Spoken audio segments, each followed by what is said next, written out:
రాష్ట్రాన్ని పరిపాలించినటువంటి తెలుగుదేశం ప్రభుత్వానికి ఓటు అడిగే హక్కు లేదు.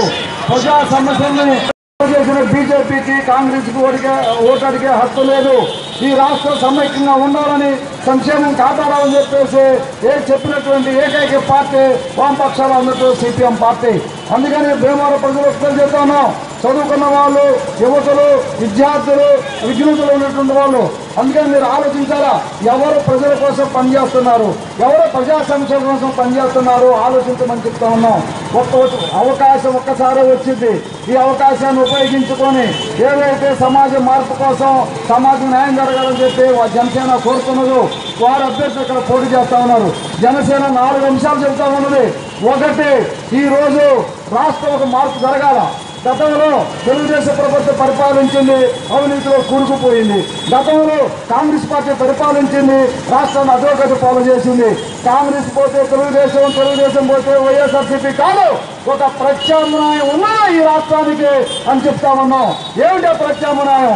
సమాజ మార్పు జరగాల. ఈ రోజు దళితులు, గిరిజనులు, బీసీలు, మైనార్టీలు, మహిళలు ఎక్కువ శాతంలో ఉన్నారు. వాళ్ళకి సమాజ న్యాయం జరగాలి, సామాజిక సమాన అవకాశాలు వాళ్ళందరూ కూడా కల్పించాలి.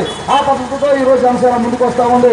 వంట గ్యాస్ సిలిండర్లు ఉచితంగా ఇవ్వడానికి ముందుకు వస్తూ ఉంది.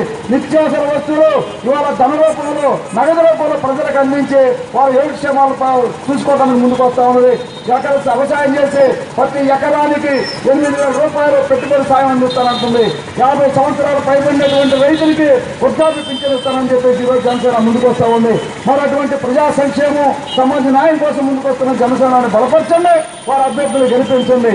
అంతేకాకుండా సారూప్యతతో ఉన్నటువంటి సిపిఎం పార్టీ సిద్ధాంతం సింపేటెందుకు చేసిన కృషి, కార్మికుల పక్షాన నీతి నిరోధిగా పనిచేస్తుంది ఈరోజు సిపిఎం పార్టీ కార్మిక సంఘాలు. అటువంటి అభ్యర్థి బలపరిచినటువంటి జనసేన అభ్యర్థులు ఓటేసి గెలిపించుకుంటా ఉన్నాం. అందుకని సిపిఎం, బీఎస్పీ, అదేవిధంగా సిపిఐ బలపరుస్తున్న జనసేన అభ్యర్థులైనటువంటి నరసాపురం పార్లమెంట్ అభ్యర్థి నాగేంద్రబాబుకి రాజు గుర్తు మీద ఓట్లు వేయాలని, అదేవిధంగా భీమవరం జనసేన పార్టీ అధ్యక్షులుగా పోటీ చేస్తూ ఉన్నారు. వారి గుర్తు రాజు, ఆ గుర్తుపై ఓట్లేసి గెలిపించాలని పక్కనే ఉన్నప్పుడు ఉండి ఇవాళ వామపక్షాల అభ్యర్థి జనసేన బలపరిచిన అభ్యర్థి బాలరావు గారు పోటీ చేస్తున్నారు. వారి గుర్తు చుట్టూ నక్షత్రం. ఈ ముగ్గురు అభ్యర్థుల్ని గెలిపించి పార్లమెంట్కి, అసెంబ్లీకి పంపించి ప్రగతికి బాట వేయాలని చెప్పేసి భీమవరం ప్రజల్ని ప్రత్యేక విజ్ఞప్తి చేస్తారు.